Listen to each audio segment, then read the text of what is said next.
நடந்த அந்த 30வது நாள் காரியத்தில், அதாவது அந்த சடங்குகளில் வந்து திருமதி நந்தனா மனோஜ் வந்து கலந்துக்கல. நந்தனாவுக்கு வேறு ஒரு திட்டம் இருக்கு போல இருக்கு. அவங்க வந்து சொத்துக்களுக்காக அவங்க வந்து இந்த குடும்பத்தோடைய சம்மந்தம் இல்லாமல் இருக்கணும்னு முடிவு எடுத்துட்டாங்க போல இருக்கு அப்படிங்கிற மாதிரி ஒரு சந்தேகத்தை வந்து அவங்க நண்பர்கள் சைட்லேருந்து நமக்கு கிளப்புறாங்க. பாரதிராஜா அவர்களுடைய சில முக்கியமான சொத்துக்கள் குறித்த ஆவணங்கள் எல்லாமே நந்தனா கிட்ட இருக்கிறதாகவும், அதை தொடர்ந்து நம்ம வந்து அந்த சொத்துக்களை வந்து சட்டப்பூர்வமாக எல்லாருக்கும் சரிசமமாக பிரித்து கொடுப்பதில் வந்து பெரிய சிக்கல் எழுந்திருப்பதாகவும் அவங்க வட்டாரத்தில் நம்ம கேட்டபோது சொன்னாங்க. ஆக மொத்தத்தில் நந்தனா அவர்கள் வந்து திரு பாரதிராஜா அவர்களுடைய குடும்பத்துக்கு ஒரு பெரிய ஒரு சிக்கலை ஏற்படுத்திட்டாரு அப்படின்னு தான் வெளியில் நமக்கு வந்து சொல்கிறாங்க. பாரதிராஜா அவர்கள் இறந்து போனதே பெரும் துயரமாக இருக்கிற நேரத்தில் அவருடைய சொத்தின் ஆவணங்களை வச்சுக்கிட்டு எதுவும் செய்ய முடியாமல் ஒரு சூழலை வந்து பாரதிராஜா ஃபேமிலிக்கு ஏற்படுத்தி இன்னும் வேதனையை வந்து ஏற்படுத்திடக்கூடாது. நந்தனா அதை செய்ய மாட்டாங்கன்னு நினைக்கிறேன்.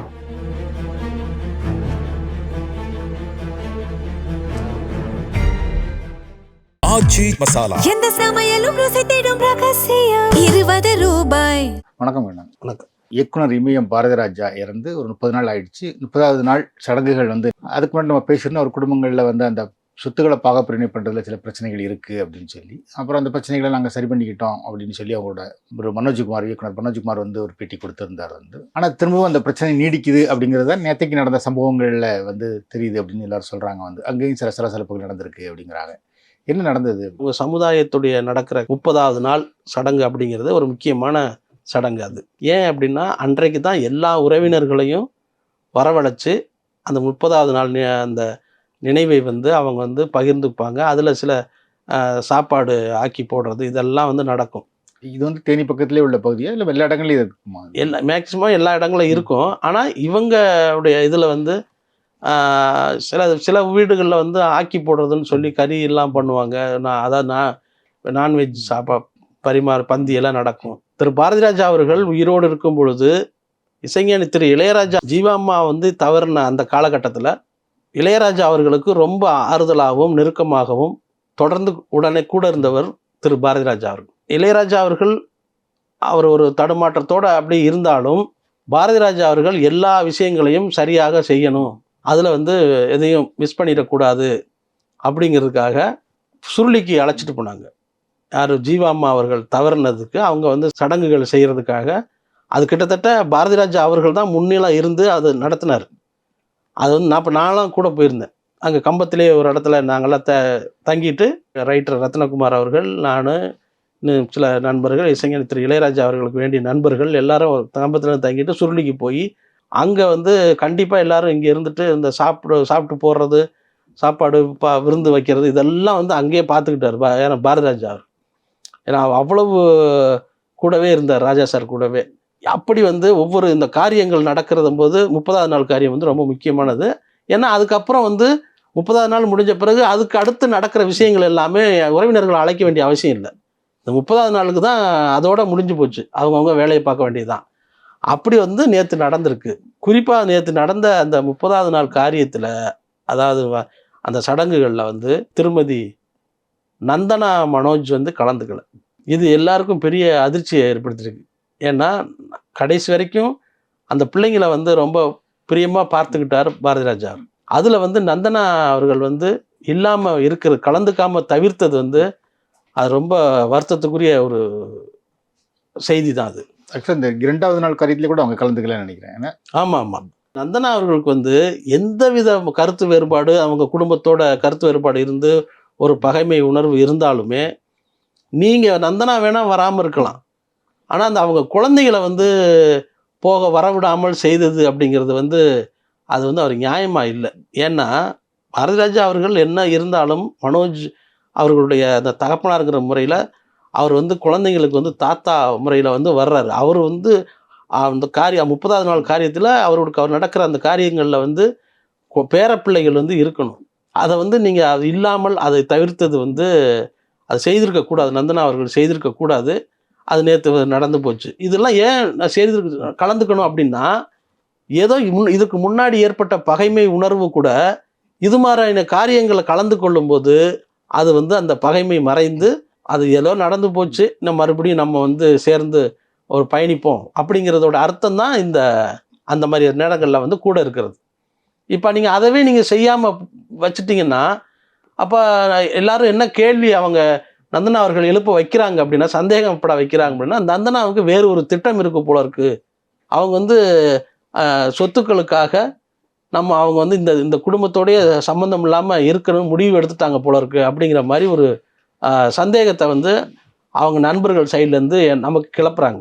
பாரதி ராஜா அவர்களுடைய சில முக்கியமான சொத்துக்கள் குறித்த ஆவணங்கள் எல்லாமே நந்தனா கிட்ட இருக்கிறதாகவும், அதை தொடர்ந்து நம்ம வந்து அந்த சொத்துக்களை வந்து சட்டப்பூர்வமாக எல்லாருக்கும் சரிசமமாக பிரித்து கொடுப்பதில் வந்து பெரிய சிக்கல் எழுந்திருப்பதாகவும் அவங்க வட்டாரத்தில் நம்ம கேட்டபோது சொன்னாங்க. ஆக்சுவலாக முதல்ல என்ன மாதிரி தகவல் வந்ததுன்னா, நந்தனா ஏமாற்றப்பட்டுருவார், நம்மளே என்ன பேசணும், ஆமாம்மா, நந்தனா ஏமாற்றப்பட்டுருவார், நந்தனாக்குள்ள பங்கை கொடுக்கணும், நந்தனாவுக்கு கொடுக்காம விட்டுருவாங்க போல இருக்கு அப்படின்னு தான் தகவல் வந்து. ஆமாம். அப்புறம் மனோஜ்குமார் பேசும்போது வந்து இல்லை, பாரதி ராஜா இருக்கும்போதே சில மனோஜ் பேரில் நிறைய விஷயங்கள் எழுதியிருக்காரு. ஆனால் பாரதி ராஜா கடனை அடைக்கிறதுக்காக அந்த டாக்குமெண்ட்டை திரும்ப கேட்கும்போது கொடுக்கல, பாரதி ராஜாவுக்கும் மனோஜுமே போய் பாரதி ராஜா பார்க்காம இருந்தார் அப்படிங்கிற மாதிரி தகவல்கள்லாம் வந்து. ஒருவேளை மனோஜ் அவர்கள்ட்ட போனால் இந்த மாதிரி டாக்குமெண்ட் கேட்பாரோ அப்படிங்கிற அந்த ஒரு சூழலில் கூட அவர் சந்திக்காமல் இருந்திருக்கலாம்ங்கிறது இப்போ தெரியுது நமக்கு.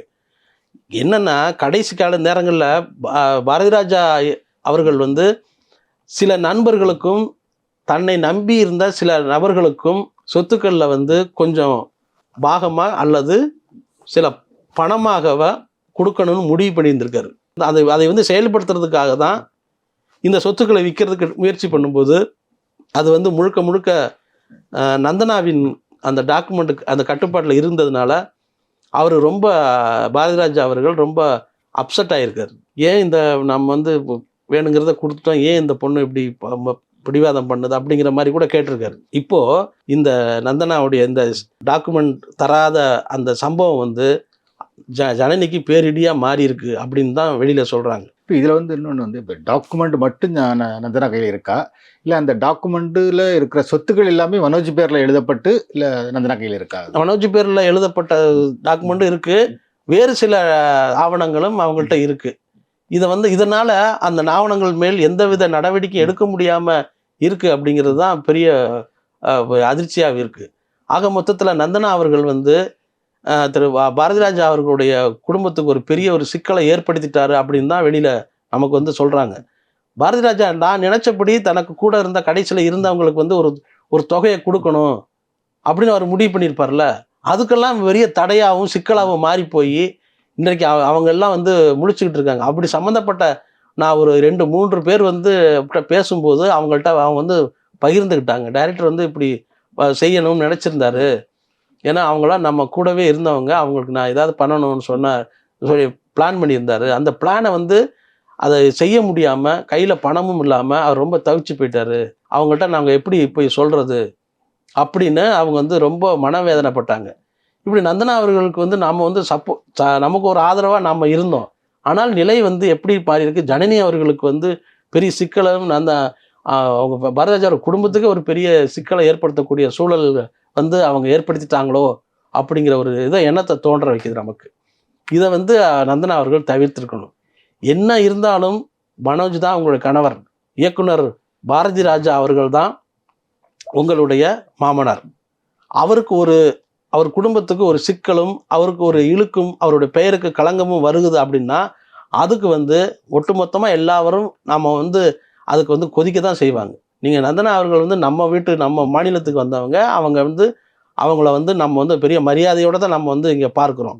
ஏன்னா அவங்க ஒரு நல்ல நடிகை, ஒரு நல்ல அற்புதமான ஒரு நடிகை. அவங்க கிட்டத்தட்ட அவங்க வந்து அந்த சாவித்திரி ரோல் மாதிரி அவங்க பண்ணிகிட்டு இருந்தாங்க. அப்படிப்பட்ட அவர் மனசுக்கு பிடிச்ச ஒரு முகமாகவும் மனதுக்கு உணர்வுகளை வெளிப்படுத்தக்கூடிய ஒரு நடிகையாகவும் இருந்ததுனால நம்ம ஆல்ரெடி நம்ம மனசுக்குள்ளே வந்தவங்களை வந்து மனோஜ் வந்து விரும்பி அழைச்சிட்டு வந்தது அவங்க மொத்தத்தை சினிமாவில் இருக்கவங்களுக்கே வந்து பெரிய மகிழ்ச்சி தான்.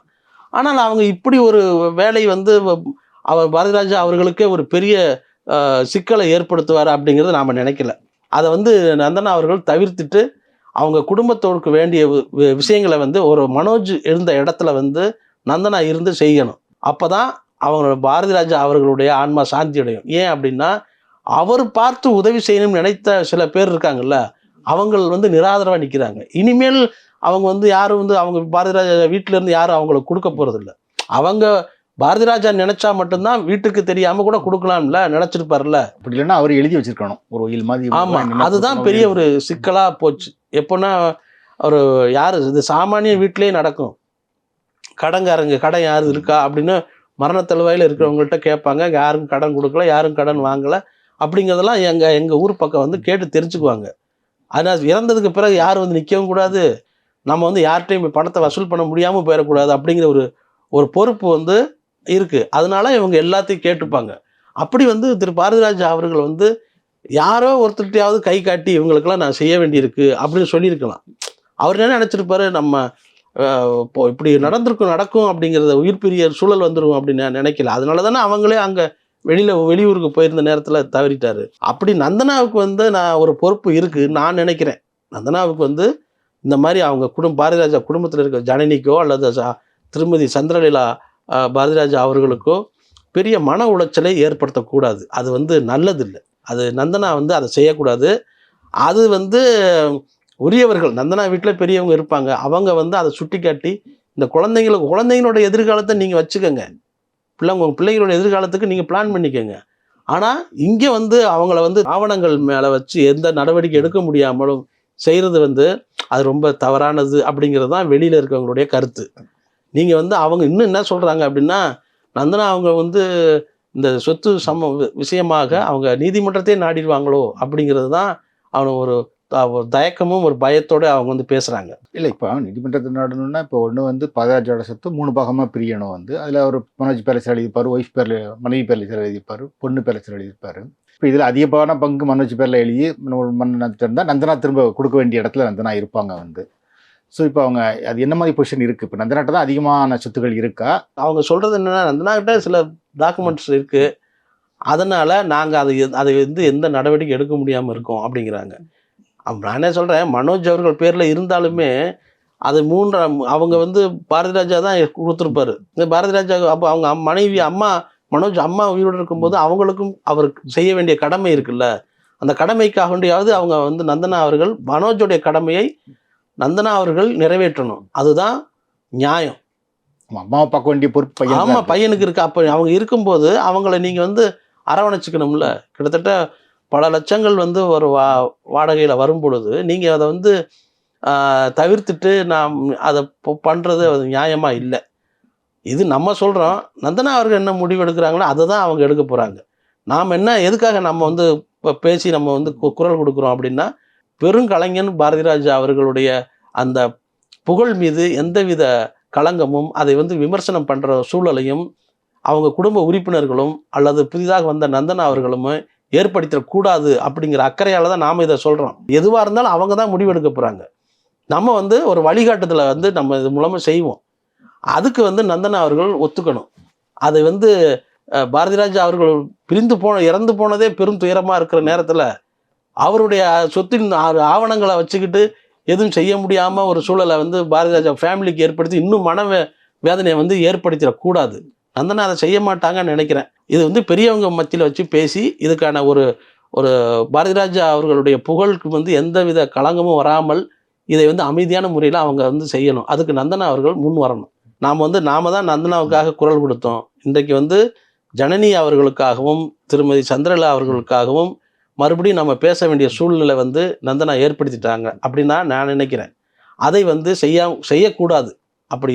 அப்படி வந்து நந்தனா அவர்கள் வந்து தொடர்ந்து அதை பிடிவாதமாக அவங்க போய் இருந்து பாரதிராஜா அவர்களுடைய குடும்பத்தையே வந்து நடு வீட்டில் வந்து தவிக்க வச்சிடக்கூடாது. அந்த மாதிரி செய்கிறது வந்து பாரதிராஜா என்கிற பெரும் மனிதனும் பெரும் சாதனையாளனையும் பெரும் தமிழனையும் அவருடைய புகழுக்கு வந்து பெரிய ஒரு சர்ச்சையான விமர்சனத்தை தொடர்ந்து ஏற்படுத்தி பேச வச்சுக்கிட்டே இருக்கும். அதுக்கு வந்து நந்தனா இடம் கொடுக்கக்கூடாது அப்படிங்கிறது தான் நம்முடைய ஆசை.